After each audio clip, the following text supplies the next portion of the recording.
Novak Djokovic on why tennis players rarely ask each other for advice. Tennis is a sport that differs in many ways from other popular sports, and it is difficult to fully compare it with football or basketball.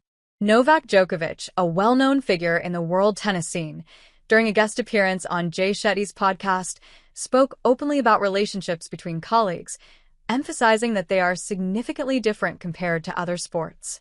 The Serbian tennis player thus revealed whether younger players ask him for advice and how willing he is to openly share advice. However, he emphasized that relationships between tennis players are specific and often very complex, completely different from those of basketball or football players. We sit next to each other. We warm up next to each other before the big finals. In football and basketball, the opponents don't see each other until they walk out onto the field. In our sport, we look at each other, the teams look at each other, and the battle already begins then.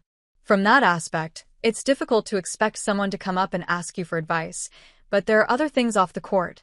There are young players who are more open, curious, and flexible, Djokovic said.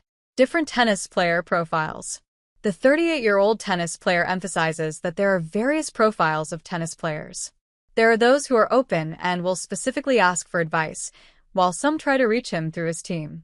However, the experienced tennis player is ready to help anyone, no matter how busy he is and how much it might spoil his plans and ideas. Not everyone in the world of this sport has such an approach, mostly because every tennis player has something unique when it comes to training or other aspects of the game. It also comes down to character. Some people are shy. It often happens that members of a player's team will ask me something through members of my team, and then I approach and say, "It's okay, we can talk." I get a response like, "Yes, but I don't want to bother you, etc."